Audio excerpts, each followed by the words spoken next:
అమృతానికి స్వాగతం పలుకుతూ జగద్గురు బ్రహ్మర్షి పితామహ పత్రి సార్కి నా నమస్కారాలు తెలియజేసుకుంటూ అలాగే ఈరోజు భగవద్గీత 3వ రోజు.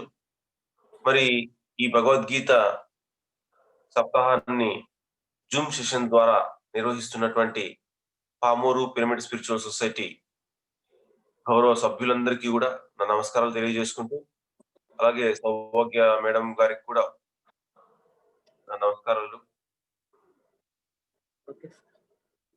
మరి ఈరోజు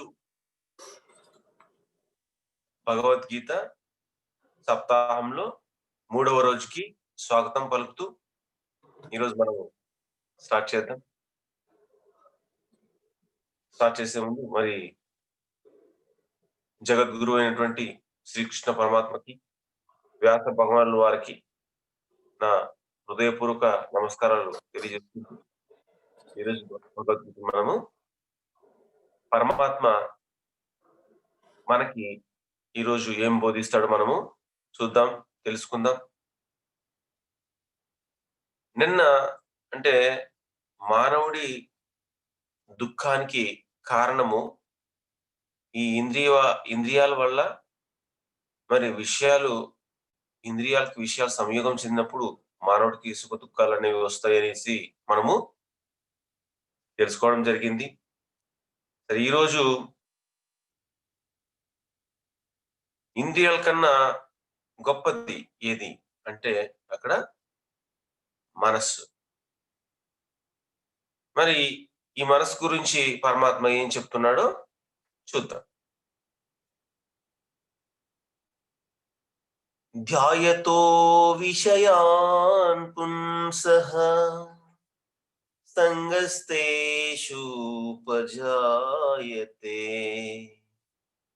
సంగా సంజాయతే కామః కామాత్ క్రోధోభిజాయతే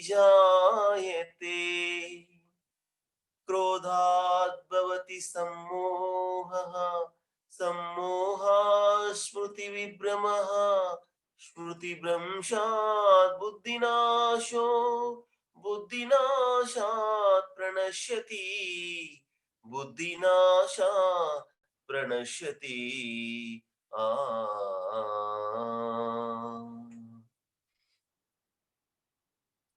ధ్యాయతో విషయాన్ పుంసః సంగస్తేషు ఉపజాయతే. మరి ఇక్కడ మనము చూసినట్లయితే మానవుడు ఏదో ఒక విషయం పైన అంటే ఆ మన మనస్సు మొట్టమొదట ఒక విషయాన్ని పట్ల ఆలోచిస్తున్నప్పుడు అంటే విషయ చింతన చేస్తున్నప్పుడు ఏదో ఒక విషయం పైన అతని మనసు పోతుంది. ఏదో ఒకటి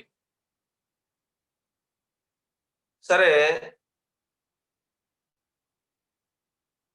మొదట ఆ విషయాన్ని చూస్తున్నప్పుడు ఆశ కలుగుతుంది. ఇది బాగుంది. రోజు ఆ వస్తువునే చూస్తున్నప్పుడు ఆ ఆశ ఏమవుతుందంటే కోరిక అవుతుంది. మరి అంటే ఆ కోరిక ఎందుకు వచ్చింది అంటే అక్కడ మోహం వల్ల.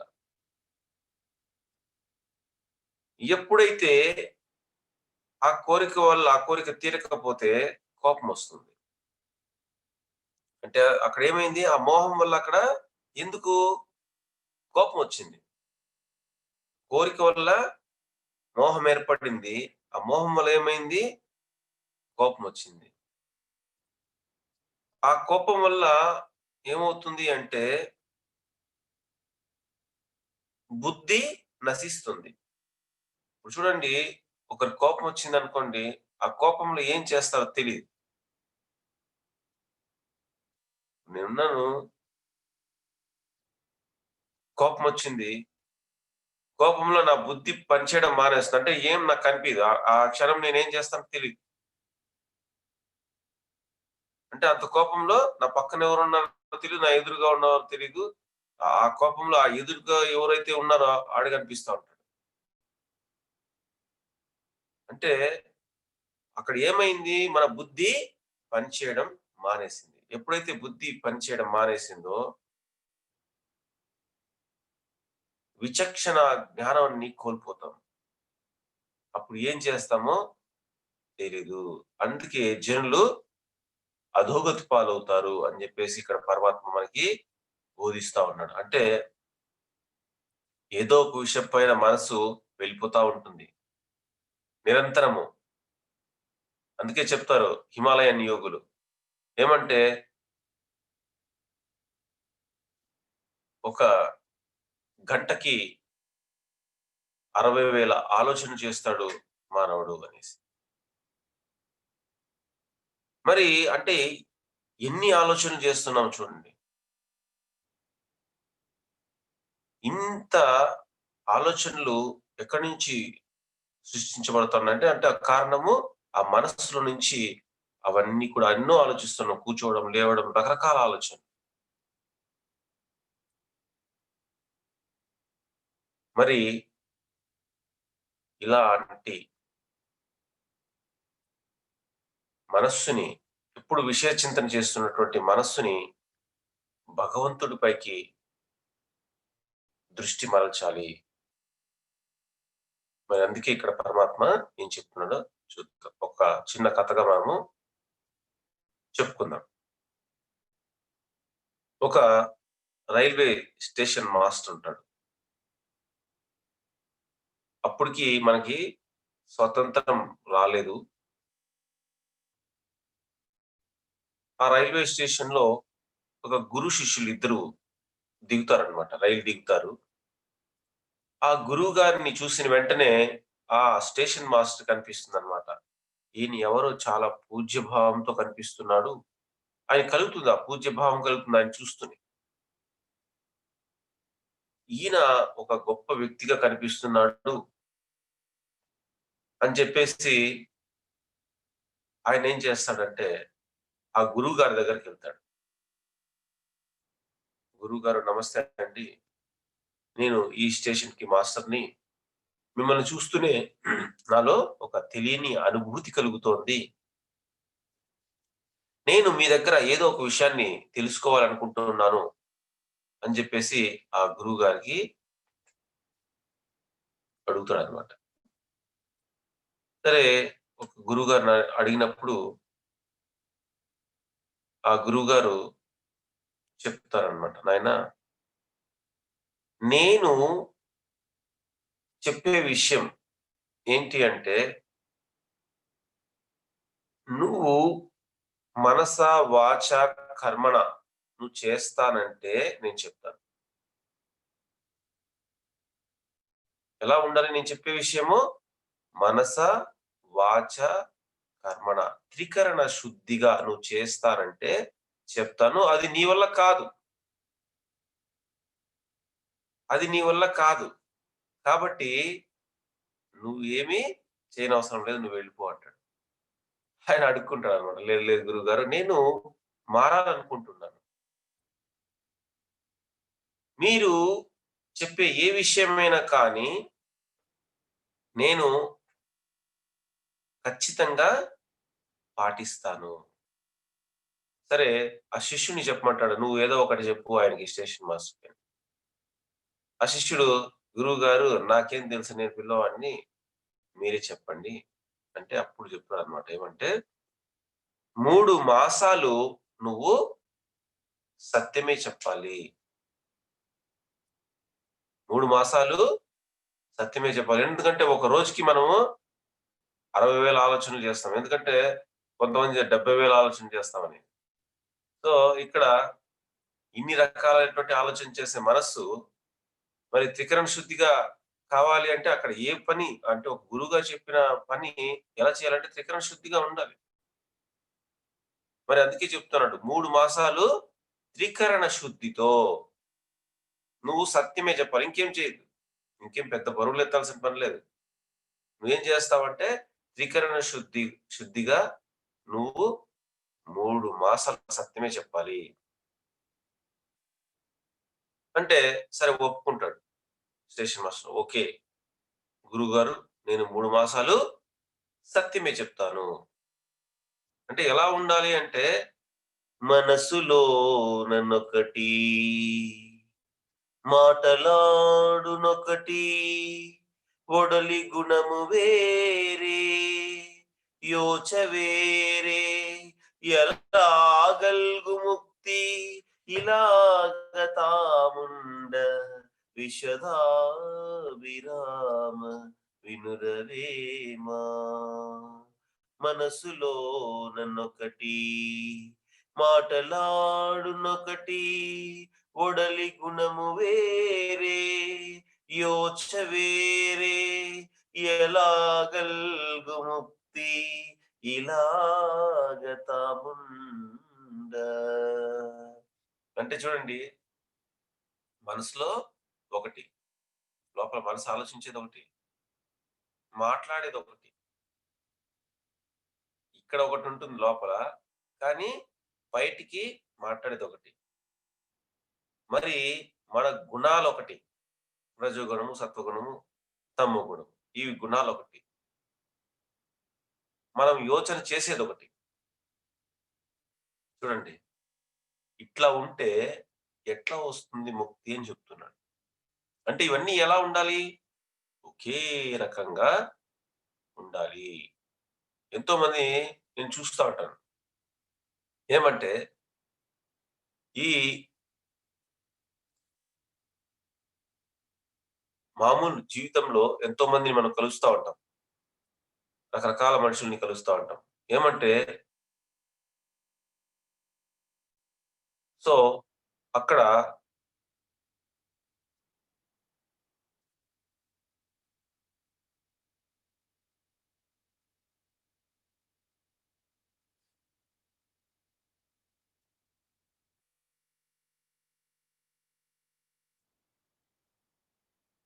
అక్కడ ఏంటి అంటే,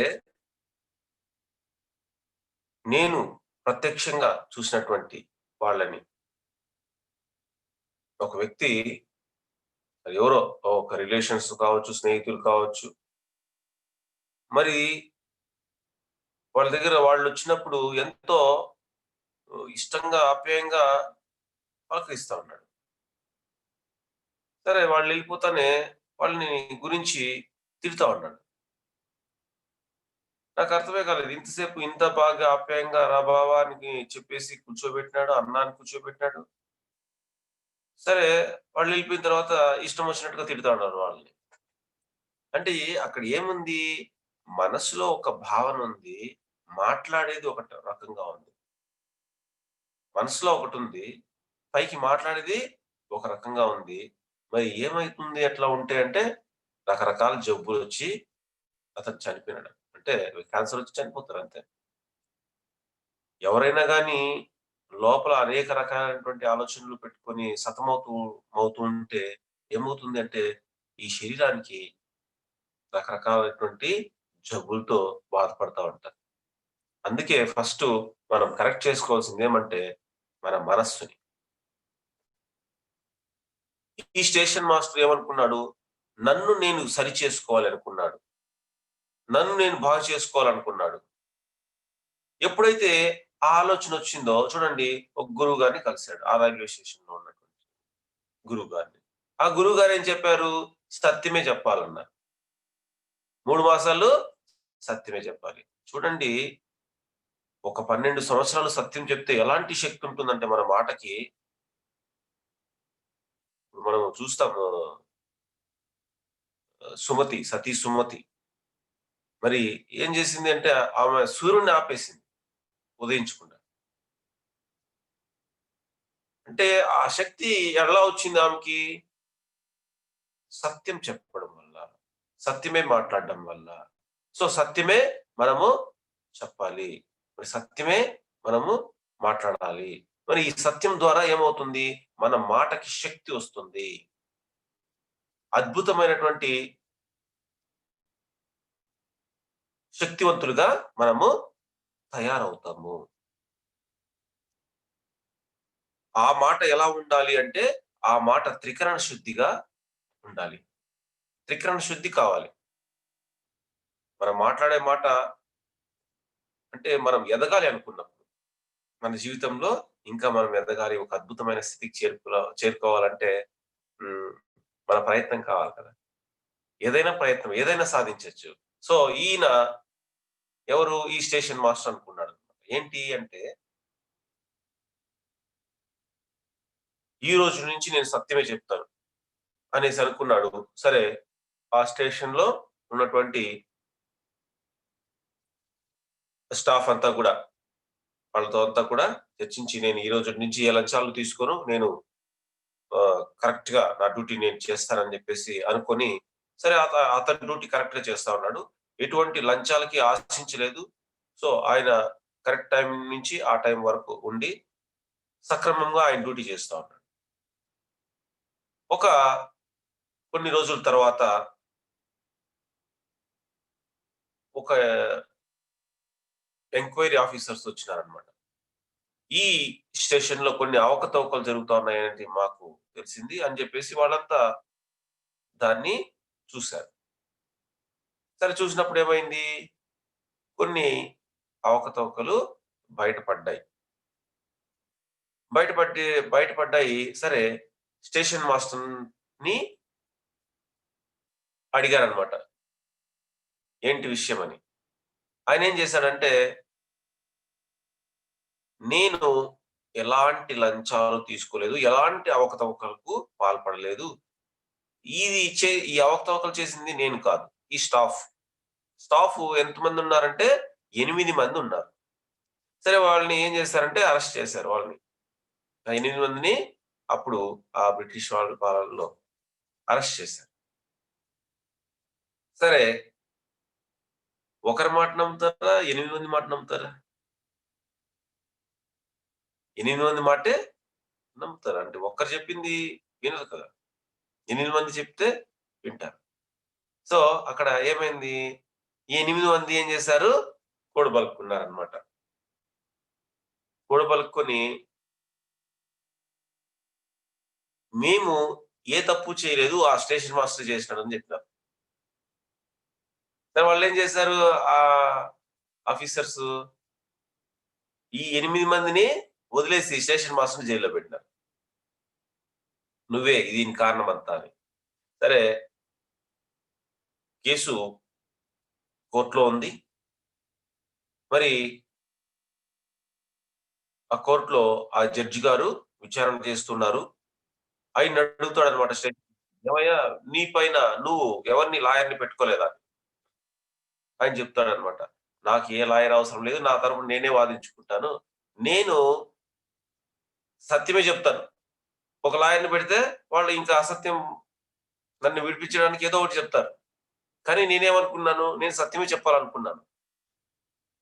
అని చెప్పేసి నా తరపున నేనే వాదించుకుంటానంటాడు. సరే అప్పుడు ఆ జడ్జి గారు చెప్తారనమాట. "నాయనా నీ గురువుగారు ఎవరు?" అనేసి. ఆయన చెప్తాడు, "మా గురువుగారు ఇలా ఉంటారు. ఆయన స్టేషన్‌లో నాకిలా చెప్పాడు" అనే విషయాన్ని ఆయన చెప్తాడనమాట. అది చెప్పిన తర్వాత, "సరే మీ గురువుగారు ఎలా ఉంటారు" అంటే, ఆయన గురువుగారు కూడా ఆయనే. ఎవరైతే ఈ ఈయన చెప్పాడు ఇలా ఉంటాడు అనేసి. సేమ్ జడ్జి గారి గురువు గారు కూడా ఆయనే అన్నమాట. సరే ఈయన సెపరేట్‌గా ఒకసారి పిలిపించుకొని, "నువ్వు అబద్ధం చెప్పవని నేను నమ్ముతా ఉన్నాను. సరే నువ్వు వెళ్ళిపో" అని చెప్పేసి అతన్ని విడుదల చేసేస్తాడు. చేసిన తర్వాత వాళ్ళ కుటుంబం కూడా ఆయన్ని చేరనీయదు. ఎందుకంటే, "నీ వల్ల మాకు ఎంతో అవమానం జరిగింది. ఎంతో గౌరవంతో జీవిస్తా ఉన్నాము. నీ వల్ల మాకు ఎంతో అవమానం జరిగింది" అని చెప్పేసి వాళ్ళు అలో చేయలేదాన్ని. సరే ఆయనేం చేశాడు, ఎక్కడెక్కడో తిరుక్కుంటా సత్యాన్వేషణలో అలా ఉన్నాడు. 3 మాసాలు గడిచింది. 3 మాసాలు గడిచిన తర్వాత ఆయన ఒక గంగా నది ఒడ్డున కూర్చొనున్నాడనమాట. గంగా నది ఒడ్డున కూర్చొనున్నాడు. ఆ ఒక 300 కిలోమీటర్ అవతల మన గురు శిష్యులు అంటే శంకరులు. ఆయన అక్కడ ఉన్నాడు. నవ్వుతా ఉన్నాడనమాట. స్వామి రామ అడుగుతాడు. గురువుగారు ఎందుకు నవ్వుతా ఉన్నారని. ఏం లేదు, ఒక 3 నెలలు క్రితము మనకి సత్యం చెప్తాననేసి 3 మాసాలు ఒప్పుకున్నాడు కదా! ఆయన పరిస్థితి ఏం తెలుసా అని. ఏం గురువుగారు? ఏం లేదు, ఆయన ఇప్పుడు ఒక గంగా నది ఒడ్డున సరే, అసలు ఉద్యోగం పోయింది, భార్య బిడ్డలు పోయినారు, అంతా వదిలేసి ఆడ కూర్చొని ఉన్నాడు అని చెప్పేసి చెప్తాడనమాట. ఒక్క నిమిషం. Just 1 minute.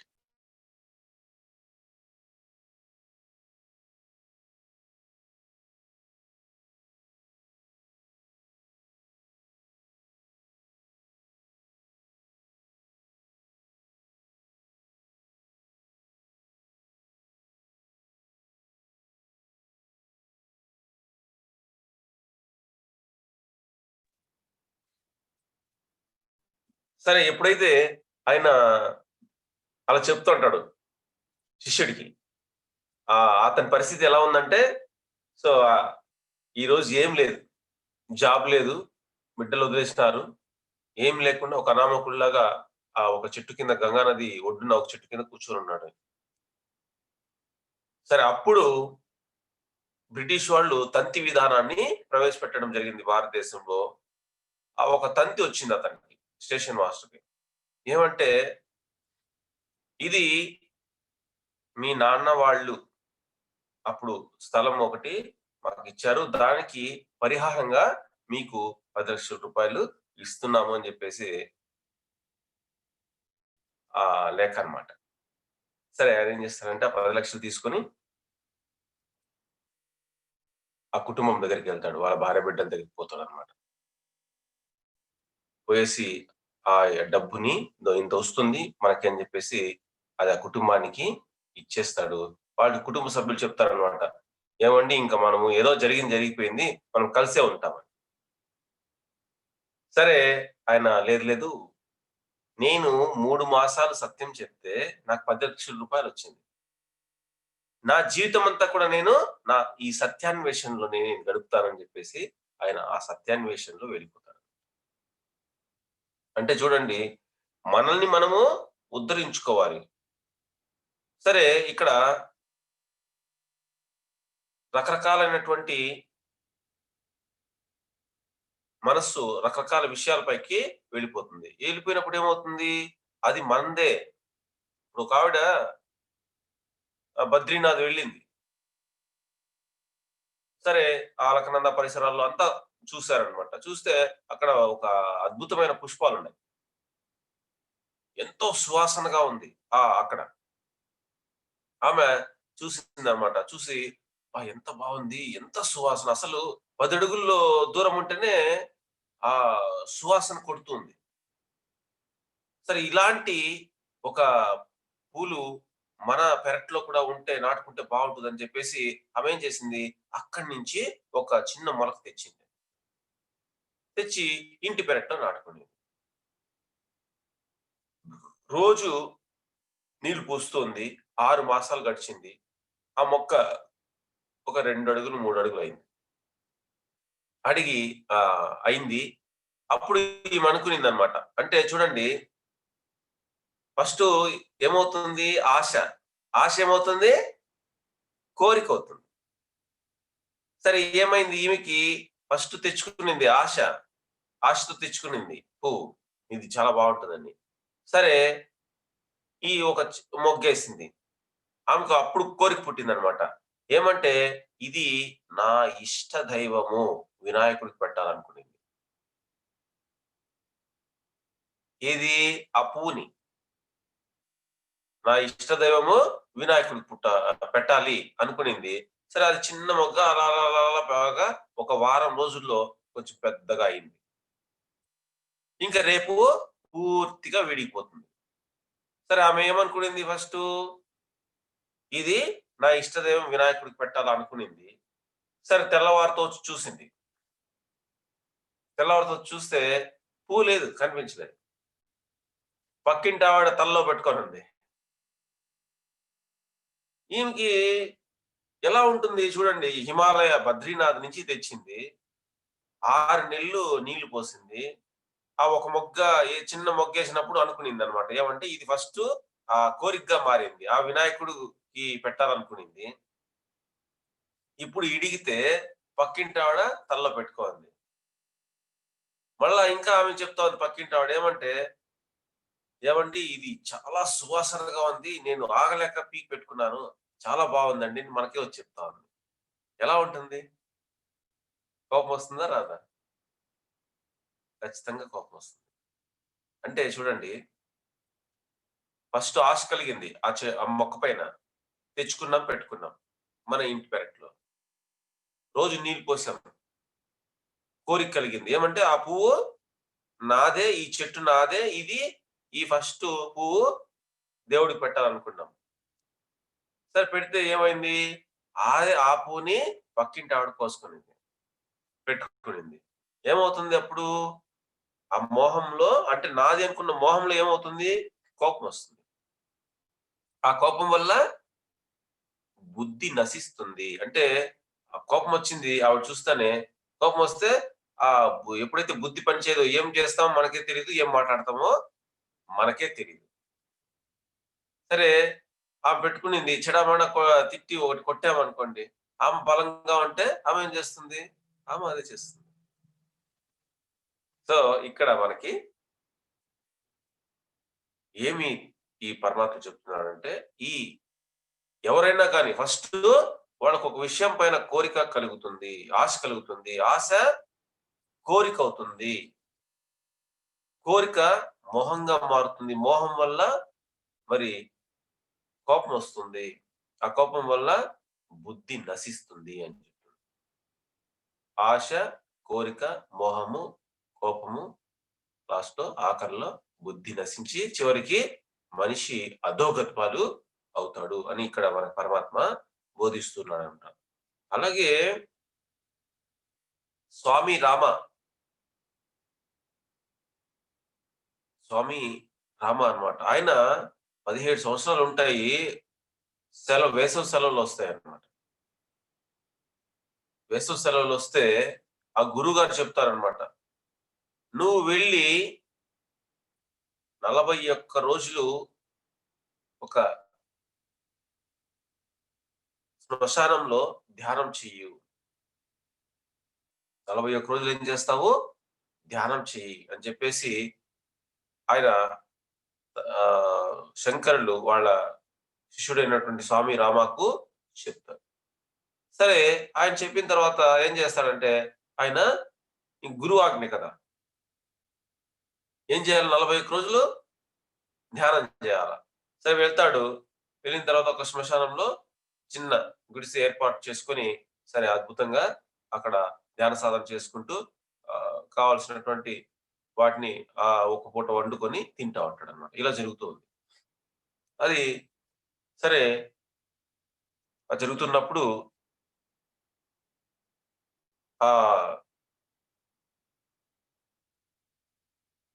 ముప్ ఇర 39 రోజులు గడిచిపోతుందన్నమాట. ఆ సాధన చేసి. 39 రోజు ఏం జరుగుతుందంటే, ఆ మనసుని మాయ కమ్మేస్తుంది. మనసుని ఏం చేస్తుంది మాయ? కమ్మేస్తుంది. "ఏమి నీ వయసెంత? 17 సంవత్సరాలు. ఇప్పుడు నీకు ధ్యానం అవసరమా? హాయిగా ఫ్రెండ్స్‌తో హాయిగా ఉండకుండా వాళ్ళతో కనీసం ఒక లెటర్ కూడా రాసుకోలేదు ఫ్రెండ్స్‌తో. వాళ్ళతో మాట్లాడలేదు. వాళ్ళతో ఆడుకోలేదు. ఇదెందుకు ఇక్కడ" అనేసి చూడండి మనస్సు ఏం చేసింది? మనసు మాయలో పడిపోయింది. ఎవరికైనా అంతే. మనసేం చేస్తుందంటే ఈరోజు ధ్యానం చేస్తామనుకుంటే, ఆ మనసు ఏం చేస్తుంది? అయ్యో! వద్దులే పడుకో అంటుంది. పడుకో రేపు చేసుకుందాం అంటుంది. అంటే ఏం చేస్తుంది మనసు? మాయ చేస్తుంది. సరే మనమేం చేయాలిక్కడ? ఆ మనసుని అధిగమించాలి. ఇక్కడ స్వామి రామాకు అలా చేసింది మనస్సు. ఏమంటే, "వద్దు నువ్వు ఎందుకు హాయిగా ఆడుకోకుండా ఇక్కడ నీకెందుకు 39 రోజులు చేసినావు సాలులే. నువ్వు లేసిపోయి వాళ్ళతో ఆడుకో" అని చెప్పి. ఏం చేశాడాయన? అక్కడి నుంచి లేసేసాడు. ఎప్పుడైతే మనస్సు మాయ చేసిందో, మాయలో పడిపోయాడో, ఎప్పుడైతే ఆ మనసు మాయలో ఎప్పుడైతే పడిపోయాడో లేచి ఆ శ్మశానం నుంచి బయటకు వచ్చేసాడనమాట.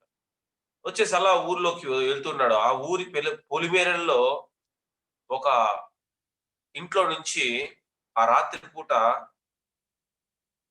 నాట్యము, తబల. ఒకాయన తబలా కొడుతున్నాడు. ఒకామె నాట్యం చేస్తుంది. గజ్జెల సౌండ్ వస్తుంది. ఆమె ఏం చెప్తుందంటే, "చుమిలీ మే తేల్ కమ్ హై, चुमली में तेल कम है, ये रात बहुत है, ये रात बहुत है, चुमली में तेल कम है." దీపంలో చమురు తక్కువ ఉంది, రాత్రి ఎక్కువ ఉంది అని చెప్పేసి ఆమె పాడుతా ఉంటుంది. అంటే ఏంటి అంటే, ఈ శరీరం ఆయుష్ తక్కువ. కానీ తెలుసుకోవాల్సిన జ్ఞానము అపారం. తెలుసుకోవాల్సిన జ్ఞానం అనంతం. కానీ ఈ శరీరం ఉన్నంతలోనే తెలుసుకోవాలది. ఎన్ని సంవత్సరాలు ఉంటుంది ఈ శరీరము? మహా అయితే 80 సంవత్సరాలు, లేదు ఇంకా మహా అంటే 120. అది పెట్టుకుంటే, అలా పెట్టుకుంటే. మినిమమ్ ఇప్పుడు యావరేజ్‌గా చూస్తే దగ్గర దగ్గర 58 సంవత్సరాలు అంతే. 58 ఇయర్స్ యావరేజ్. మరి ఈ జీవించే జీవిత కాలంలో కూడా జీవించే జీవిత కాలంలో కూడా మనము ఎంతమంది ఈ ధ్యానం అంటే ఈ ఆధ్యాత్మిక జీవితంలోకొచ్చాము? అంటే చూడండి, ఏ 20 సంవత్సరాలకో, ఏ 30 సంవత్సరాలకో, ఏ 40 సంవత్సరాలకో వస్తా ఉంటారు. పుడతానే ఎవరు రాలేదు కదా! పుడతానే ఒక 30 సంవత్సరాలకు మనం ధ్యానంలోకొచ్చామనుకోండి, ఇంక ఆధ్యాత్మిక జీవితంలో మన సాధన ఎంత వరకు ఉంటుంది? కానీ కొంతమంది యోగులు మాత్రమే, స్వామి రామ లాంటి వాళ్ళు కొంతమంది మరి ఆ పుట్టినప్పటి నుంచి గూడా వాళ్ళు ఆధ్యాత్మిక జీవితంలో అద్భుతంగా ఉంటారనమాట. జీవిస్తూ ఉంటారు. మరి మనము ఎప్పుడొచ్చామో, ఈ వచ్చిన తర్వాత కూడా మనలో ఇంకా డెవలప్ అవ్వాల్సినటువంటి అద్భుతమైనటువంటి అంటే మనలో ఏం డెవలప్ కావాలి అంటే దానము. దానం మన దగ్గర ఉన్నటువంటి వస్తువుని కనీసం రూ. 100 ఉంది. రూ. 10 దానం చేయాలి. తలకు మించిన దానం కాదు. మన దగ్గర ఉన్నటువంటి దాంట్లో 10% మనము దానం చేయాలి. సత్కర్మలు చేయాలి. ధ్యానం ప్రచారం చేయాలి. ధ్యానం గురించి చెప్పాలి. పిరమిడ్‌లు నిర్మాణించాలి.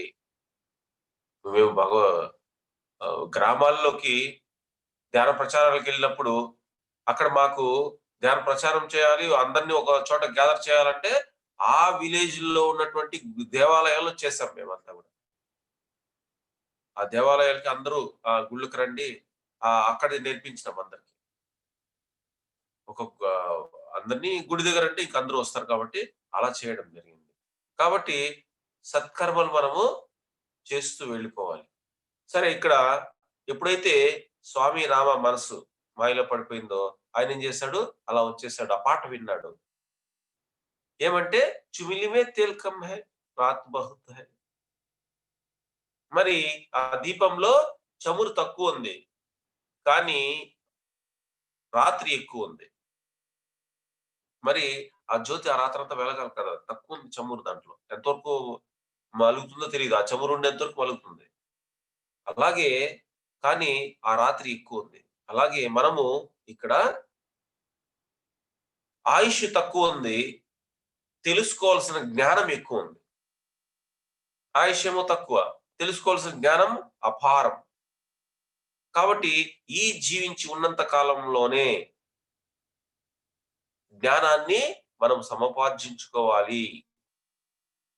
మరి జ్ఞానాన్ని అనంతమైనటువంటి ఆ జ్ఞానాన్ని తెలుసుకోవాలి. ఎప్పుడైతే ఆయన స్ఫురించిందో స్వామి రామ ఏం చేశాడంటే, అయ్యో చూడు మా గురువుగారు అడిగితే నువ్వు 41 రోజులు సాధన చేసినావంటే ఆయనకేం చెప్పుకోవాలి నేను? తల వంచుకోవాల్సొస్తుంది. అని చెప్పేసి వెంటనే తిరిగి వెళ్ళిపోయాడు. శ్మశానంలో అయితే 39 రోజులు సాధన చేశాడు. అక్కడే మళ్ళా ఆ 2 డేస్ మళ్ళా సాధన చేసి 41 రోజులు కంప్లీట్ చేసుకున్నాడన్నమాట. 41 రోజులు పూర్తి చేసుకున్న తర్వాత ఎక్కడైతే ఆయనకి ఆ చక్కటి పాట వినిపించిందో ఆ ఇంటి దగ్గరకొచ్చాడు. ఇంటి దగ్గరకొచ్చి ఆ గుమ్మంలో ఒక ఆవిడ, ఒక అందమైన యువతి నిలుచుకోనుందన్నమాట. చాలా అందంగా ఉందామె. ఆ ఇంట్లోకి ప్రవేశించడానికి ఆ గేట్ లాంటిది ఒకటుంటే అక్కడికి వస్తాడు. ఆ గేట్ తీసుకోవడానికొస్తే ఆమె చెప్తుంది, "ఆగు అక్కడే" అని. "అక్కడే ఆగు. నీకు ప్రవేశం లేదు. సన్యాసులకు ఇక్కడ ప్రవేశము లేదు." ఎందుకంటే ఆమె వేశ్య. సరే, ఎప్పుడైతే అతను ఇంకా ఆ మాట పట్టించుకోకుండా లోపలికొస్తున్నాడు. ఆమె చేసింది చెప్పిందనమాట. ఒక లావుపాటి ఒక ఆయన్ని పంపించింది. అతన్ని అక్కడి నుంచి అట్లే పంపించేసి, అతనొచ్చినాడు. "నాయనా నీకు ప్రవేశం లేదు. నువ్వు వెళ్ళిపో" అని. "లేదు లేదండి, ఆమె నాకు తల్లి లాంటిది. ఎందుకంటే నా గురువుగారు 41 రోజులు ధ్యాన సాధన చెయ్యి అని చెప్పేసి నన్ను ఇక్కడికి పంపించారు. నేనేం చేశానంటే 39 రోజులు సాధన చేసి నా మనసు మాయలో పడిపోయింది. ఆ మాయలో పడిపోవడం వల్ల నేను బయటికి వెళ్ళిపోతూ ఉన్నప్పుడు ఈ ఇంట్లో నుంచి ఒక చక్కటి పాట వినిపించింది. ఆ పాట వల్ల నేను నా గురువు ఆజ్ఞను పాటించడం జరిగింది.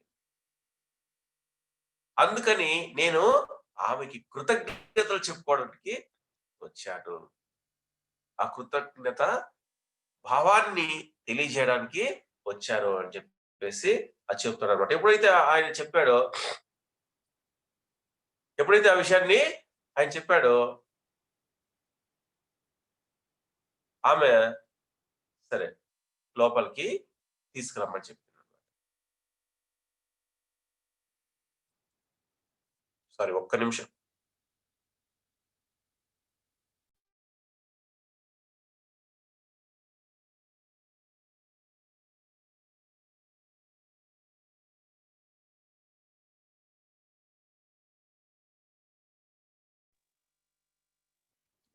సరే, ఆహ్,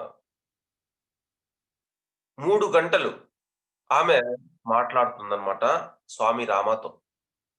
3 గంటలు మాట్లాడిన తర్వాత ఆమె చెప్తుంది, "ఇంతవరకు నేను జీవించినటువంటి ఈ జీవితాన్ని ఇంక వదిలిపెట్టేస్తాను. నేను సన్యాసాన్ని తీసుకుంటానని" చెప్పేసి ఆమె సన్యాసాన్ని తీసుకోవడం జరుగుతుంది. సరే, ఆమె సన్యాసినిగా కాశీలో గంగా నది ఒడ్డున, కాశీలో గంగా నది ఒడ్డున ఒక పడవలో ఆమె నివాసము ఏర్పరుచుకొని, మరి ఎప్పుడు సాయంత్రము పాటలు పాడుతూ ఉండేదన్నమాట. ధ్యానం చేస్తూ పాటలు పాడుతూ ఉండేది. ఆమె పాటలు వినడానికి సుమారుగా ఒక 5, 6 వేల మంది అక్కడ గుమికూడేవారన్నమాట. అలా ఆమె మంచి పేరు సంపాదించుకుంది. ఆమె చూడండి, తక్కువ సాధనలోనే, ఎక్కువేం కాదు, తక్కువ సాధనలోనే ఆమె, ఆమె చనిపోయే రోజు కూడా చెప్తుందన్నమాట అందరికి, ఆ భక్తులకి. "నాయనా నేను పలానా రోజు చనిపోతాను. నన్ను కాల్చొద్దు, పూడ్చొద్దు. నన్ను ఈ గంగా నదిలో చేపలకి ఆహారంగా వేసేయండి" అని చెప్పేసి ఆమె చెప్పడం జరుగుతుంది. కరెక్ట్‌గా ఆమె చెప్పిన టయానికి మరి ఆమె ఆ దేహాన్ని వదిలిపెట్టేస్తుంది. కరెక్ట్‌గా. చూడండి, ఎంత తక్కువ సాధనలోనే ఆమె తెలుసుకునింది. సో, అది అందరికీ సాధ్యమే. ఎవరైనా కానీ అది సాధించొచ్చు. మరి ధ్యాన సాధన ద్వారా మనకి భవిష్యత్తులో జరిగే విషయాలను కూడా మనము అద్భుతంగా తెలుసుకుంటాం. కాబట్టి ప్రతి ఒక్కరు కూడా ధ్యానంలో ఉన్నప్పుడు మనతోనే మనము మమేకమై ఉండాలి. మనతో మనము కలిసి ఉండాలి. ఆ మనసుని ఎక్కడ పోనీకూడదు. అన్నిటికి కారణం ఎవరంటే మనసు. మనసు ఎక్కడికెక్కడికో ఎళ్ళిపోతా ఉంటుంది. అందుకే ఈ మనస్సు గురించి ఎలాంటి వారికైనా గాని మనస్సు ఏం చేస్తుందంటే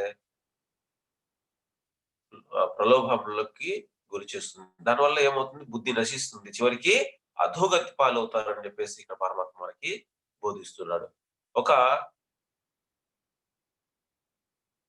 కోటీశ్వరుడు ఒక ఆయన. ఆయన ఏం చేస్తాడంటే సంత్ కబీర్ దాస్ గురువు గారు ఆయన దగ్గరకు వస్తుంటాడు అనమాట. ఆ కోటీశ్వరుడికి 60 సంవత్సరాల పైనే ఉంటుంది. సరే ఆయన ఏం చేశాడు, ఆ ఆ గురువు దగ్గర ఎంతో మంది శిష్యులు ఉన్నారు. ఆ శిష్యుల దగ్గరలో ఈయన కోటీశ్వరుడు కూడా రోజు వచ్చి వెళ్తూ ఉంటాడు. ఆ సంత్ కబీర్ దాస్ గారు చెప్తారనమాట. సారీ, ధనాదిభూస్తే పశివస్య గోస్తే ధనాదిభూస్తే పశువస్య గోస్తే నారీ గృహద్వారే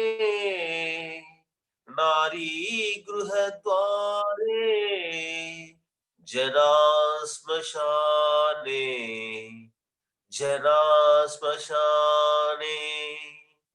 దేహి స్థిరామి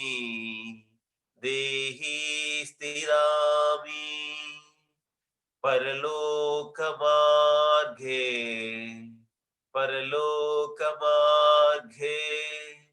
ధర్మో కరోమి ధ్యానో కరోమి ధర్మో రక్షతి రక్షితాః ధ్యానో రక్షతి రక్షితాః. ఆ గురుగారు చెప్తారనమాట. ఆయన ఆ కోటీశ్వరుడు శిష్యుడిని దగ్గరికి తీసుకొచ్చి ఈ చెప్తాడు. ధనాది భూస్తే పశువస్య గోస్తే నారీ గృహద్వారే దేహి స్థిరామి పరలోక మార్గే ధర్మోకరామి ధ్యానోకరామి. నీవు ఈ జీవితంలో నువ్వు సంపాదించినటువంటి ధనమంతా కూడా నువ్వు సంపాదిస్తా ఉన్నావు కదా, ఈ ధనమంతా కూడా పరుల పాలే, భూస్థాపన అయిపోతుంది. మరి నువ్వు పెంచుకున్నటువంటి పశుపక్షాదులన్నీ కూడా నువ్వు పెంచుకున్నావు కదా, పశువులు పక్షులు అవన్నీ కూడా నువ్వు పోయిన తర్వాత ఘోషిస్తాయి. అయ్యో, ఇంతవరకు మాకు బాగా చక్కగా తిండి పెట్టినాడు, ఈరోజు ఆయన లేడు, వెళ్ళిపోయినాడని. సరే, నువ్వు అమితంగా ప్రేమించే నీ భార్య కూడా గడప వరకు వస్తుంది. గడప వరకు వచ్చి చూస్తుంది అంతే, గడప దాటి మళ్ళా రాదు. మరి నువ్వు నా వాళ్ళు అనుకున్నటువంటి స్నేహితులు, నా వాళ్ళు అనుకున్నావు కదా, ఆ స్నేహితులంతా కూడా శ్మశానం వరకు వస్తారు. మరి దేహీ స్థిరామి, అంతవరకు ఎన్నో పనులు ఎన్నో ఆలోచనలు ఉన్నటువంటి ఆ దేహము స్థిరంగా ఉంటుంది. ఇప్పుడు ఏ పనులు లేవు, ఏ ఆలోచనలు లేవు. ధ్యానం చేయమంటే మాకు టైం లేదంటారు. అయ్యో, మాకెక్కడదండి టైం, ఇప్పుడు ఫుల్ టైం. దేహీ స్థిరామి పరలోక మార్గే, పరలోకానికి వెళ్ళాల. నీకెవరు సహాయపడతారు? ఇప్పుడు నువ్వు ధర్మం చేయలేదు, దానం చేయలేదు, ధ్యానం చేయలేదు. ఇప్పుడు నిన్నెవరు తీసుకెళ్తారు పైలోకాలకి? నీకు ఎవరు హెల్ప్ చేస్తారు? అదే ఇక్కడ చెప్తున్నాడు. ధర్మో కరోమి ధ్యానో కరోమి ధర్మో రక్షతి రక్షితాః ధ్యానో రక్షతి రక్షితాః. కాబట్టి నువ్వు చేసినటువంటి ధర్మము, నువ్వు చేసినటువంటి ధ్యాన శక్తి అప్పుడు మేమున్నాయని నీ ఒక్కొక్క భుజాన్ని పట్టుకుంటే మేమున్నామని తీసుకెళ్తాయి నీ పైలోకాన్ని. అందుకే నువ్వు ధర్మం చెయ్యి, నువ్వు ధ్యానం చెయ్యి అని చెప్పేసి సంత్ కబీర్ దాస్ గారు చెప్తారనమాట. ఆ కోటీశ్వరుని శిష్యుడు, స్వామి మీరు చెప్తున్నదంతా నిజమే. మీరు చెప్తున్నది వాస్తవమే. కానీ దీంట్లో చిన్న కరెక్షన్. చిన్న కరెక్షన్. ఏమంటే, ఆ చిన్న కరెక్షన్ ఏంటి అంటే, మీరు చెప్పారు కదా! నా భార్య గడప వరకే వస్తుందని. నేను దానికి ఒప్పుకోను.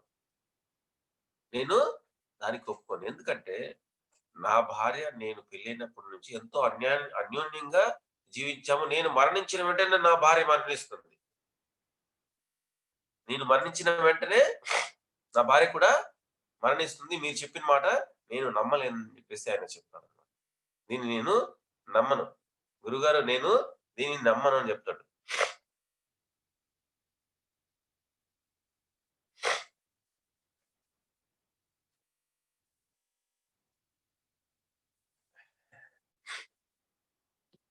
సరే ఆహ్,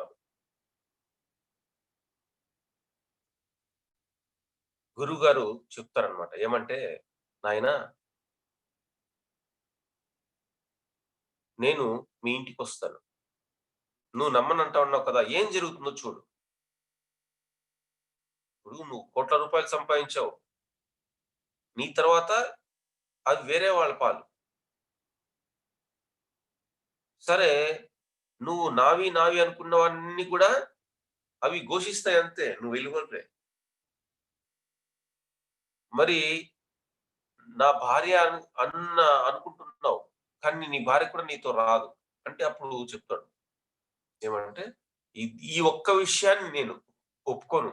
గురువుగారు ఈ ఒక్క విషయాన్ని నేను ఒప్పుకోను." అంటే అప్పుడు సంత్ కబీర్ దాస్ ఏం చేస్తాడంటే, "సరే నేను నీకు రేపు మీ ఇంటికొస్తాను.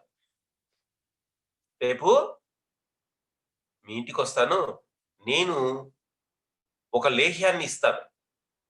ఒక లేహ్యాన్ని ఇస్తాను. ఆ లేహ్యం తిను. తిన్న వెంటనే ఏమవుతావు అంటే నిశ్చలంగా పడుకుంటావు. కానీ నీకు అన్ని విషయాలు తెలుస్తాయి. అన్ని విషయాలు తెలుస్తా ఉంటాయి. కానీ ఆ లేహ్యం తిన్న వెంటనే నీ శరీరం ఏమవుతుందంటే బిగుసుకుపోతుంది. అది శరీరము బిగుసుకుపోతుంది. కానీ అన్ని విషయాలు నీకు తెలుస్తాయి." సరే ఒప్పుకుంటాడు. ఆ కోటీశ్వరుడైనటువంటి శిష్యుడు. ఒప్పుకున్న తర్వాత సరే మరుసటి రోజు ఉదయము 7 గంటలకంతా సంత్ కబీర్ దాస్ గారు వెళ్తారు. ఆ కోటీశ్వరుని శిష్యుడి ఇంటికి. ఆయన శిష్యుడు సిద్ధంగా సోఫాలో కూర్చొని ఉన్నాడనమాట. ఆ కూర్చొనున్నప్పుడు సరే ఈయన పోతూనే లేహ్యం ఇస్తాడు. ఆయన కొంచెం తింటాడు. ఇట్లా పడుకున్న తర్వాత ఆ శరీరం బిగసుకుపోతుంది. అలా వాళ్ళ భార్య కాఫీ తీసుకొనొస్తుంది. "ఏవండీ కాఫీ తాగండి." 2, 3 సార్లు లేపుతుంది. ఉలుకు లేదు, పలుకు లేదు. చూస్తే శరీరం అంతా బిగసుకుపోయింది 10 నిమిషాల్లోనే. ఏడుస్తా ఉందామె. సరే ఆమె ఏడుస్తా ఉంటే అందరు బిడ్డలంతా వచ్చినారు. నలుగురు కొడుకులు. కొడుకులు, కోడళ్ళు అందరూ వచ్చినారు చూసినారు. అంతా ఏడుస్తా ఉన్నారు. అందరూ వచ్చినారు. బంధువులు, ఆ ఊర్లో ఉన్న మిత్రులు అందరూ వచ్చినారు. చూసి బాధపడతా ఉన్నారు. సరే తర్వాత 11 గంటలయింది. ఆమె ఏడుస్తా ఉంది. చెప్తా ఉందనమాట. "నేను వీధిలో పోతూ ఉంటే నన్నందరూ మహాలక్ష్మినే వచ్చేది" అని జెప్పేసి చెప్పుకునేవాళ్ళు. ఇప్పుడు చచ్చిపోయినావు. నేను ఏ మొహం పెట్టుకొని ఊర్లో తిరగాలి అని జెప్పేసి తిట్టడం స్టార్ట్ చేసింది. "ఇంకొక 10 సంవత్సరాలు ఉండి సావకూడదా నువ్వు? ఇప్పుడు నేను ఏ మొహం పెట్టుకొని తిరగాలి ఊర్లో" అని జెప్పేసి ఇంక తిట్టడం స్టార్ట్ చేసింది. సరే కొడుకులు ఊరంతా అప్పులిచ్చినాడు. ఎవరికిచ్చినాడో చెప్పి సావలేదని వాళ్ళు తిడతా ఉన్నారు. అలా ఇంక తిట్లు స్టార్ట్ అయినాయి. ఇంక స్టార్ట్ అయినాయి. అదంతా వింటా ఉన్నాడు అతను. ఎందుకంటే శరీరం బిగసుకుపోయింది గానీ, ఆ మనస్సులో ఆయన అన్ని వింటూ ఉన్నాడు. సరే ఇంకా సాయంత్రం అయింది. 5 గంటలయింది. భార్య చెప్తా ఉందనమాట. ఇంకా వాసనొచ్చేస్తుంది. ఇంకా దహన కార్యక్రమాలకి ఇంకా అంతా చూడండి అని చెప్పేసి. సరే, ఇంకా ఆ టైంలో కరెక్ట్‌గా 10 గంటలయింది. అతను మేల్కున్నాడు. మేల్కొని అక్కడ సంత్ కబీర్ దాసుకుంటే, "గురువుగారు, మీరు చెప్పింది సత్యం. ఏమంటే మనతో పాటు ఎవరు రారు అనేది నాకు ఈరోజు తెలిసింది. నేను ఇప్పటినుంచి ఏం చేస్తానంటే, నా సంపాదనలో 10% దేవాలయాల నిర్మాణానికి, ధ్యానాలయాల నిర్మాణానికి, మరి అన్నదానానికి, వస్త్రదానానికి, మరి పేదలకి నేను పంచేస్తాను. 10% ఇస్తా వస్తాను. ఆధ్యాత్మిక కార్యక్రమాలకి నా సంపాదనలో 10% ఇస్తాను. 10% దానం చేస్తాను. మరి నా కోసం నేను రోజు ధ్యానం చేస్తాను.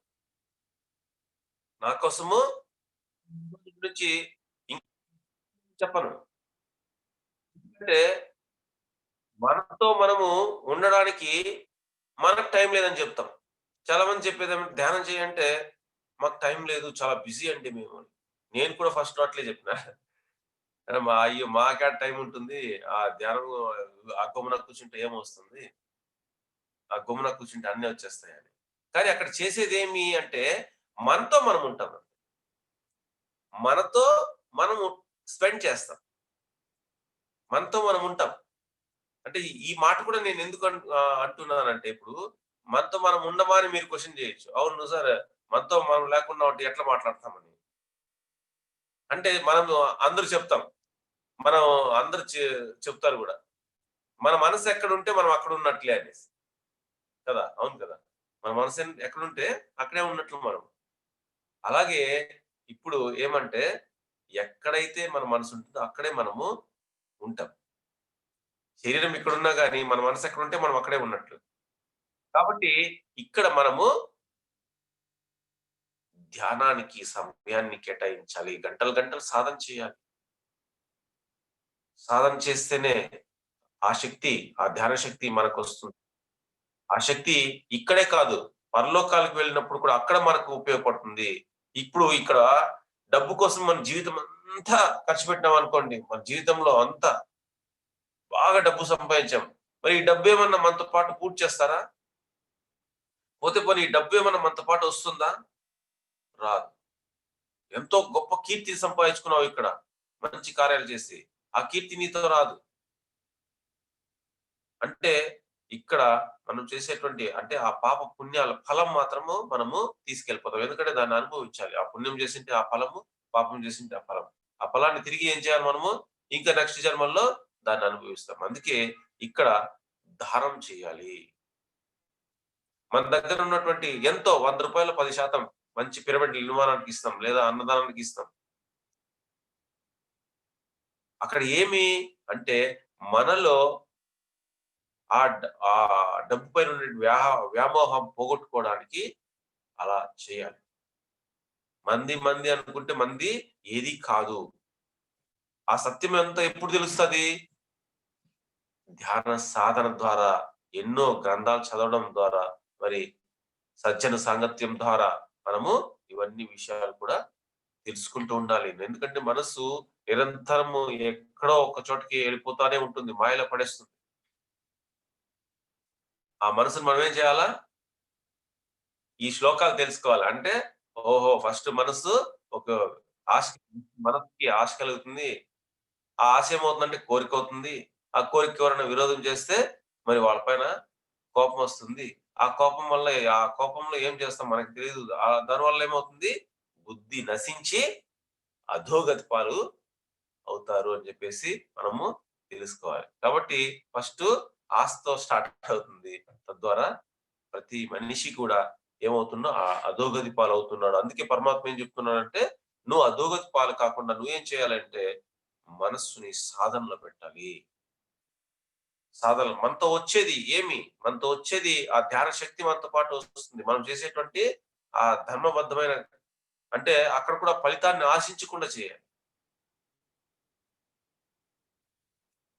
అంటే ఇది మనస్సనమాట. సరే మనసు కన్నా గొప్పదేది? బుద్ధి. బుద్ధి కన్నా గొప్పదేది? ఆత్మ. ఇంద్రియాణి పరాణ్యాహు ఇంద్రియేభ్యో పరం మనః మనసాస్తు పరా బుద్ధి యో బుద్ధే పరాతస్తు సహా ఇంద్రియాణి పరాణ్యాహు ఇంద్రియేభ్యో పరం మనః మనసాస్తు పరా బుద్ధి యో బుద్ధే పరాతస్తు సహా.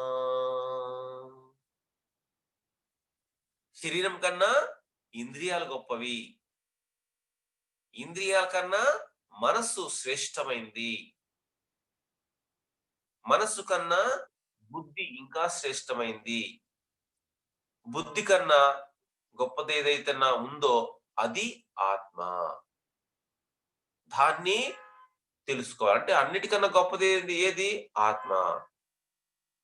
శరీరం కన్నా గొప్పవి ఇంద్రియాలు, ఇంద్రియాల కన్నా శ్రేష్టమైంది మనస్సు, మనస్సు కన్నా శ్రేష్టమైంది బుద్ధి.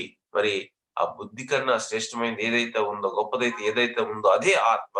మరి ఆ సత్యాన్ని మనము తెలుసుకోవాలి.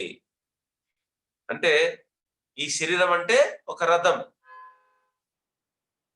మరి ఈ రథము, ఈ శరీరం అనే రథానికి గుర్రాలు ఉంటాయి, అవి ఇంద్రియాలు. మరి ఆ ఇంద్రియాల కన్నా గొప్పది ఏది?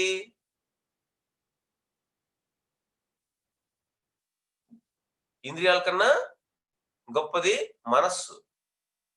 మనస్సు వచ్చి కళ్ళెం. మరి ఆ కళ్ళెం ఎక్కడ ఉంటుంది? బుద్ధి. అంటే మనస్సు కన్నా గొప్పది బుద్ధి. బుద్ధి జీవుడు. ఆ జీవుడి కన్నా గొప్ప వాళ్ళు ఎవరు అంటే పరమాత్మ. అంటే ఎక్కడున్నాడు ఆ పరమాత్మ? మనలోనే ఉన్నాడు. ఆయన మనకన్నా వేరుగా లేడు. కాబట్టి ఈ రథం బాగుండాలంటే ఇంద్రియాలు, ఇప్పుడు చూడు, ఇంద్రియాలంటే గుర్రాలు. మరి ఆ గుర్రాలు నాలుగు గుర్రాలు, 5 గుర్రాలు ఉన్నాయనుకోండి, ఒక గుర్రం ఒక్కొక్క రకం ఒక పక్క పోతే ఏమవుతుంది? ఈ శరీరం అనే రథము ఇరిగిపోతుంది.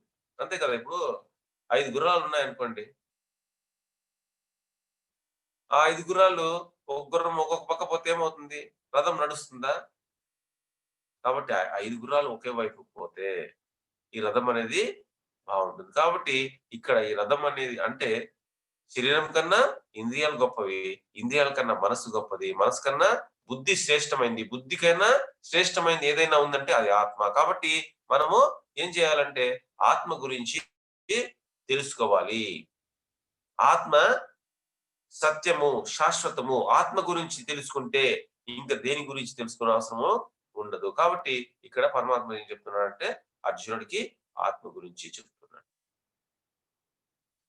నత్వేవాహం జాతునాసం నత్వం నేమే జనాదిపా నచైవ న భవిష్యామః సర్వే వయామతాః పరం.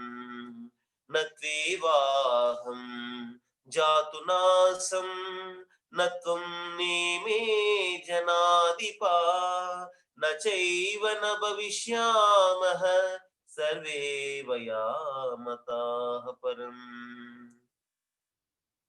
నత్వేవాహం జాతునాసం నత్వం నేమే జనాధిప నచైవ న భవిష్యామః సర్వే వయామతాః పరం. అంటే చెప్తున్నాడు పరమాత్మ ఏమంటే, అర్జున, నీవు నేను ఈ రాజులు అందరూ కూడా గతంలో ఉన్నాము, ఇప్పుడు ఉన్నాము, భవిష్యత్తులో కూడా ఉంటాము. ఉండబోరని అనుకోవద్దు, భవిష్యత్తులో కూడా ఉండబోరని అనుకోవద్దు. ఎందుకంటే భవిష్యత్తులో కూడా ఉంటాం. అంటే ఇక్కడ ఏం చెప్తున్నాడు పరమాత్మ? అర్జున, నీవు ఈ ఇక్కడ ఉన్నటువంటి సమస్త రాజులు, సైనికులు అందరూ వాళ్ళు, మరి నేను ఇప్పుడు ఉన్నాం. భవిష్యత్తులో ఉండబోనని అనుకోవద్దు, భవిష్యత్తులో కూడా ఉంటాం.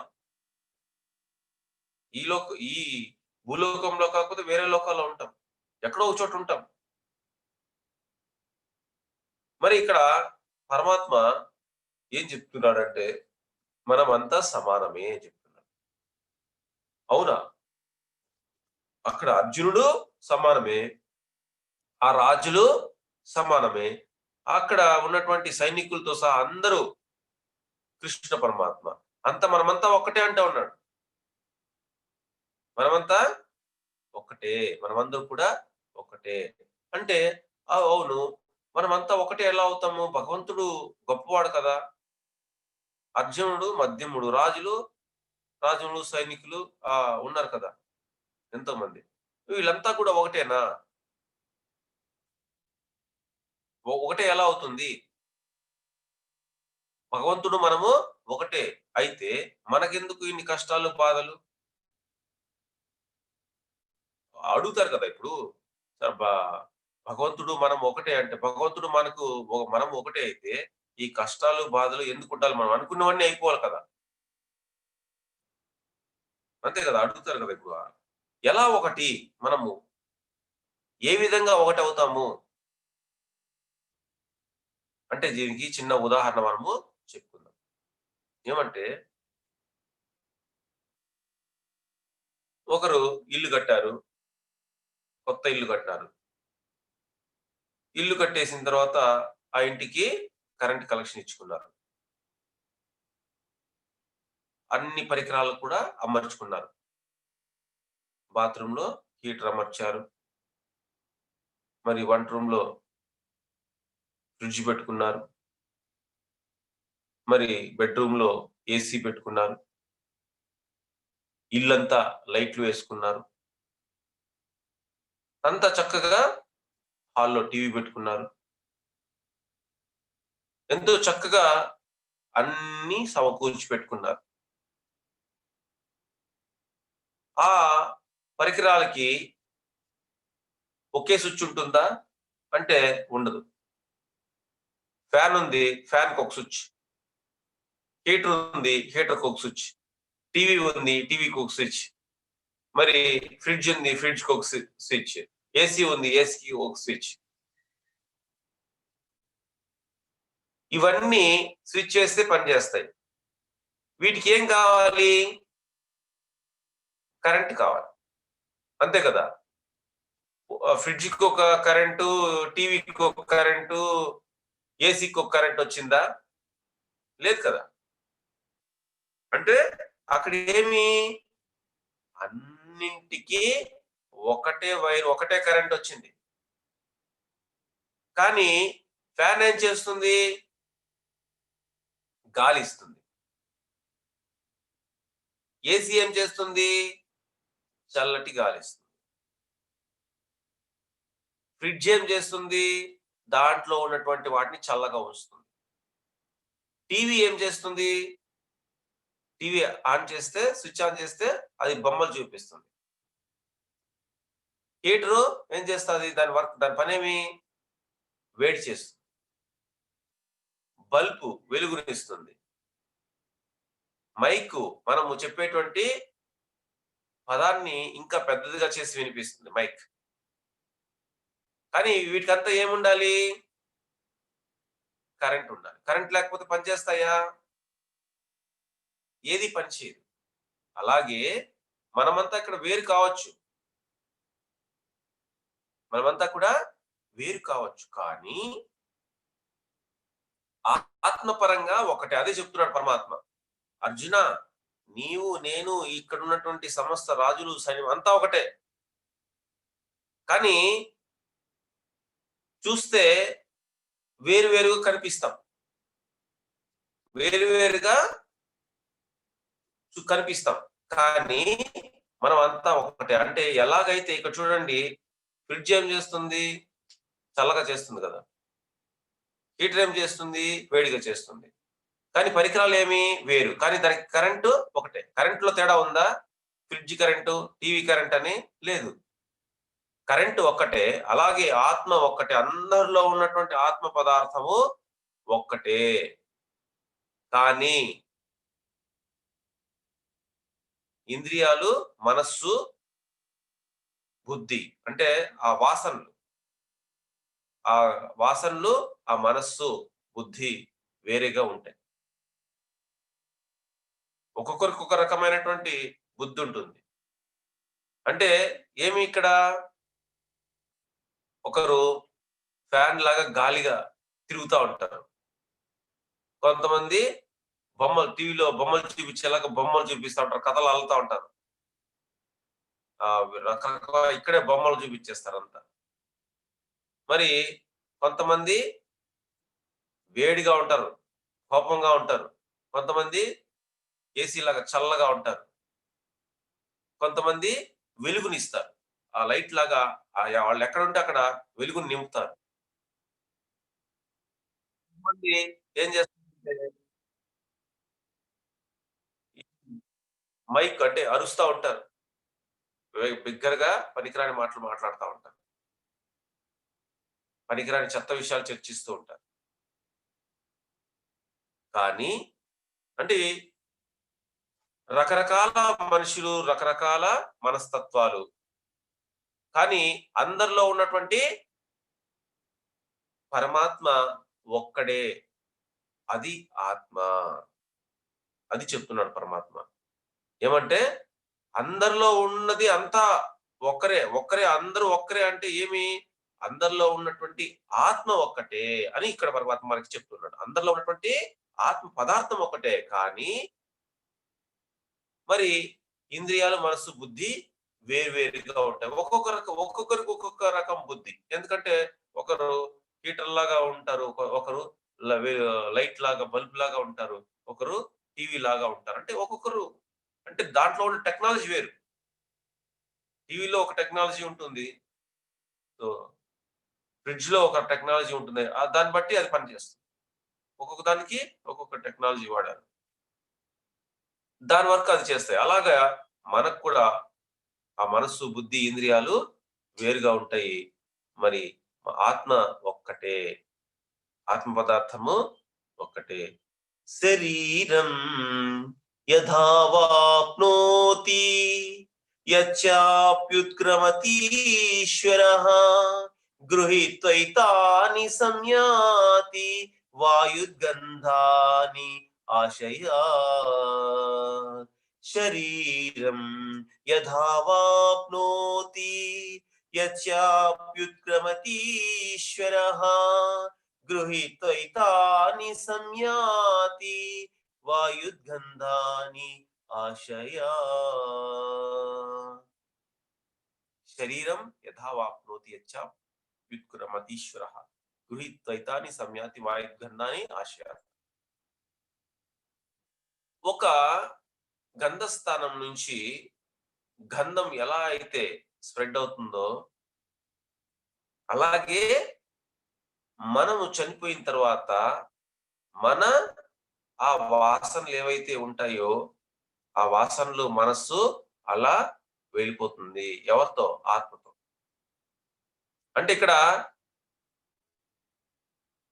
ఒక మొగలి పొదుందనుకోండి. మొగలి పొద్దు చూసారా? ఆ మొగలి పొద్దలో ఆ పూలు కాసినప్పుడు ఎలా ఉంటుందంటే, ఆ వాసన చుట్టుపక్కల పరిమళిస్తా ఉంటుంది. అంటే ఆ వాసన ఎక్కడి నుంచి వచ్చింది? సుమారుగా ఒక 50 అడుగులుంటే అక్కడికే వస్తా ఉంటుంది. ఆ వాసన ఎలా వచ్చింది? అంతెందుకు ఇప్పుడు నైట్ క్వీన్ అని చెప్పేసి చిన్న చిన్న పూలుంటాయి. దాన్ని నైట్ క్వీన్ అంటారు. ఆ రాత్రిలో అవి పూస్తాయి. ఎంత సువాసన వస్తుందంటే అద్భుతమైనటువంటి సువాసన. అది సుమారుగా ఒక 20, 30 అడుగుల వరకు అది మనకి వస్తుంది. అంతెందుకు పారిజాతం పూలు అవి నైట్‌లో పూస్తాయి. ఎంత వాసన వస్తుందంటే మంచి గంధం, మంచి వాసన, అద్భుతమైన వాసన. అది అంత దూరము ఎలా వ్యాపించింది? మన ఇంట్లో ఈరోజు మన ఇంట్లో ఒక పండగ, ఒక ఫంక్షన్ అనుకోండి. పుట్టినరోజు. మనం వంటలు చేస్తా ఉన్నాం. ఒక ఆరో ఇంట్లో నుంచి ఒక ఆవిడొచ్చింది. మనకి ఉండేట్టు ఆరో ఇంట్లో నుంచి తెలిసిన ఆవిడ. ఏమండి మీ ఇంట్లో నుంచి మంచి సువాసన, మంచి ఏమి వాసనలొస్తున్నాయి. ఏమి ఈరోజు విశేషం అని అడిగింది. అంటే మీరు ఇక్కడ వంట చేస్తుంటే ఆమెకెలా వెళ్ళింది? ఎలా వెళ్ళింది? గాలి ద్వారా. గాలి ద్వారా ఆ వాసనలు అక్కడి వరకు చేరుకున్నాయి. ఆమెకు తెలిసింది. అలాగే ఎలా అయితే గంధస్థానం నుంచి ఆ గంధ పరిమళము చుట్టూ వ్యాపిస్తుందో, అలాగే ఇక్కడ మనము ఏవైతే చేస్తామో పనులు, ఆ వాసనలు మరి ఆ కర్మ ఫలాలు మనతో పాటు వస్తాయి. మరి మన ఆత్మతో పాటు వెళ్ళిపోతాయి. మళ్ళా సేమ్ ఇప్పుడు ఏ విధంగా అయితే ఆలోచిస్తున్నామో, ఏ విధంగా అయితే ఉన్నామో, నెక్స్ట్ జన్మలో ఇక్కడి నుంచే మళ్ళా జీవితం ప్రారంభమవుతుంది. కాబట్టి ఇప్పుడే మారాలా వద్దా? నేను రేపు మారతాను, మర్నాడు మారతాను, మర్నాడు నుంచి ధ్యానం చేస్తాను. నేను రిటైర్ అయిన తర్వాత ధ్యానం చేస్తాను. నాకు మనవరాలు పుట్టిన తర్వాత ధ్యానం చేస్తాను. ఇవన్నీ కాకమ్మ కథలు. ఎందుకంటే ఒకాయన చెప్పాడన్నమాట. ఆహ్, ఇక్కడే ఈ ఊర్లోనే. సార్ నేను రిటైర్డ్ అయిన తర్వాత ధ్యానం చేస్తాను సార్. రిటైర్డ్ అయిపోయినాడు. రిటైర్డ్ అయిపోయిన తర్వాత సార్ నా కూతురికి ఇంకా పెళ్లి కాలేదు సార్. పెళ్లయిన తర్వాత ధ్యానం చేస్తాను సార్. పెళ్లయిపోయింది. సార్ నా కూతురికి మనవడు పుట్టిన తర్వాత ధ్యానం చేస్తాను సార్. మనవడు కూడా పుట్టిపోయాడు. ఇట్లా ఉంటాయన్నమాట. అంటే పోస్ట్‌పోన్. ఇటు చేస్తా ఉంటారు. అది కాదు. ఏది పోస్ట్‌పోన్ చేయొద్దు. ఈరోజు ఏం చేయాలో అది ఈరోజే చేసేయాలి. రేపటికుంటామో లేదో తెలీదు. ఈరోజు మనం ఏం చేయాలో అది చేయాలి. కాబట్టి ఈ జన్మలోనే ఎలాగైతే ఆ గంధస్థానం నుంచి గంధము ఆ గంధాన్ని ఆ గాలి ఎలాగా తీసుకెళ్ళిందో, ఇప్పుడున్నటువంటి మనం ఏ పనులైతే చేస్తున్నామో ఆ వాసనల్ని ఆ మనస్సు అలాగా ఆత్మతో పాటు వెళ్ళిపోతాయి. ఈ శరీరంలో నుంచి ఎప్పుడైతే ఆ లోపల ఉన్నటువంటి ఆత్మ వెళ్ళిపోతుందో, ఆత్మతో పాటు ఈ వాసనలు, మరి ఇంద్రియాలు, ఆ మనస్సు అలాగే దాంతో పాటు వెళ్ళిపోతాయి. సేమ్ మళ్ళా నెక్స్ట్ జన్మ తీసుకుంటే సేమ్ ఇప్పుడు ఏవైతే బుద్ధులున్నాయో అదే బుద్ధి, అదే మనస్సు. ఆ విధంగా ఆలోచిస్తాం. కాబట్టి ఇప్పుడే మారాలి. ఈ మనస్సుని అవును ఉన్నది మనం ఉన్న దాంట్లో కనీసము ఒక 10% అయినా కానీ దానం చేయాలి. మరి ధర్మబద్ధంగా జీవించాలి. మరి ఇప్పుడే ఈ సమయం ఉన్నప్పుడే సాధన చేయాలి. ఎప్పుడో కాదు. ఎప్పుడో చేస్తే ఏమో రాదు. ఇప్పుడే చేయాలి. ఎందుకంటే సమయం ఉన్నది సాధన కోసమే. మరి మనతో పాటు వచ్చేది ఏది కాదు. అదే కదా సంత్ కబీర్ దాస్ చెప్పింది. సంత్ కబీర్ దాస్ ఏం చెప్పాడు? ఆ శిష్యుడికి నాయనా ధనాదిభూస్తే పశువశ్య గోస్తే నారీ గృహద్వారే జనా శ్మశానే జనా శ్మశానే దేహి స్థిరామి దేహి స్థిరామి పరలోక మార్గే పరలోక మార్గే ధర్మో కరోమి ధ్యానో కరోమి ధర్మో కరోమి ధ్యానో కరోమి ధర్మో రక్షతి రక్షితాః ధ్యానో రక్షతి రక్షితాః. కాబట్టి ఇక్కడ మనం చేసినటువంటి ధర్మం మనల్ని రక్షిస్తుంది. ఇక్కడ మనం చేసినటువంటి ధ్యాన శక్తి ఇక్కడ ఉపయోగపడడమే కాకుండా పరలోకాల్లో కూడా మనకు ఉపయోగపడుతుంది. ఆ శక్తి ఎవరు దొంగలించలేరు దాన్ని. ఎవరు థెఫ్ట్ చేయలేరు. దాన్ని ఎవరు తీసుకెళ్ళిపోలేరు. ఇప్పుడు నువ్వు ఇక్కడ సంపాదించిన డబ్బుని ఎవరైనా తీసుకెళ్ళిపోవచ్చు. నువ్వు సంపాదించినటువంటి ఆస్తి వేరే వాడి పాలు కావచ్చు. నువ్వు వేసుకున్న డ్రెస్ కూడా చిరిగిపోవచ్చు. కానీ ఇక్కడ నువ్వు చేసినటువంటి ధ్యాన శక్తిని ఎవరు తీసుకెళ్ళలేరు. అది నీతో పాటు ఇక్కడ నీకు ధ్యానం చేస్తే ఆరోగ్యం వస్తుంది. ఇక్కడ నువ్వు ధ్యానం చేస్తే ఆత్మ జ్ఞానం వస్తుంది. మరి ఈ జ్ఞానము, ఈ శక్తి మరి పరలోకాల్లో కూడా మనకు ఉపయోగపడుతుంది. మరి అంత గొప్ప ధ్యానాన్ని మనము ప్రతి ఒక్కరికి చెప్పాలి. ధ్యాన ప్రచారము విస్తారంగా చేయాలి. ఆ ధ్యానము మనం చేయడమే కాదు, మన కుటుంబం అంతటికి కూడా మనము చెప్పాలి. మనకు తెలిసిన వాళ్ళకి రోజు కనీసం ఒకరికో, ఇద్దరికో ఎందుకంటే డబ్బిస్తాం ఆ రోజు ఖర్చు పెట్టేస్తాడు. భోజనం పెడతాం ఆ రోజు అరిగిపోతుంది. కానీ ఆత్మ జ్ఞానం ఇస్తే వాడు తద్వారా ఆ డబ్బును సంపాదిస్తాడు. వాడు భోజనానికి కావాల్సినటువంటి ఆ ధనాన్ని కూడా సంపాదించుకుంటాడు. కాబట్టి మనం ఇవ్వవలసింది జ్ఞానాన్నివ్వాలి. ఆ అంటే ఎవరిని శక్తిని వాళ్ళకి మేలుకొల్పాలి. అందరిలో శక్తి ఉంది. దాన్ని మేల్కొల్పాలి. ఆ మేల్కొల్పేది ఏది అంటే ధ్యానం.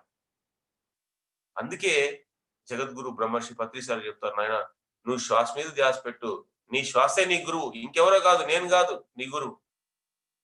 నీ శ్వాసే నీ గురువు. నీ శ్వాసను పట్టుకుంటే నువ్వు అద్భుతమైనటువంటి స్థితికి చేరుకుంటావు. కాబట్టి ప్రతి ఒక్కరు కూడా ప్రతిరోజు ధ్యానం చేద్దాం. మరి ఆ ధ్యానాన్ని 10 మందికి చెప్తాం. ఎందుకంటే వాళ్ళు ధ్యానం చేస్తే వాళ్ళ శక్తిని వాళ్ళు తెలుసుకుంటారు. కాబట్టి వాళ్ళ శక్తిని వాళ్ళు తెలుసుకోవాలంటే వేరే ఏ మార్గం లేదు కాబట్టి మరి అద్భుతమైనటువంటి ధ్యానాన్ని మనం అందరికీ ప్రచారం చేస్తున్నాం. మరి ఈ అద్భుతమైనటువంటి ధ్యాన ప్రచారాన్ని నిర్వహిస్తున్నటువంటి పిరమిడ్ మాస్టర్లందరికీ అన్ని సంస్థల వాళ్ళకి కూడా నా వేల వేల నమస్కారాలు తెలియజేసుకుంటూ, ఈరోజు భగవద్గీత మూడవ అధ్యా మూడవ రోజు అద్భుతంగా మనము తెలుసుకున్నాం. మరి ఈ జూమ్ సెషన్‌ని నిర్వహిస్తున్న నిర్వాహకులకి, మరి ఈ జూమ్ సెషన్‌లో ఉన్నటువంటి మాస్టర్లందరికి కూడా నా కృతజ్ఞతలు తెలియజేసుకుంటూ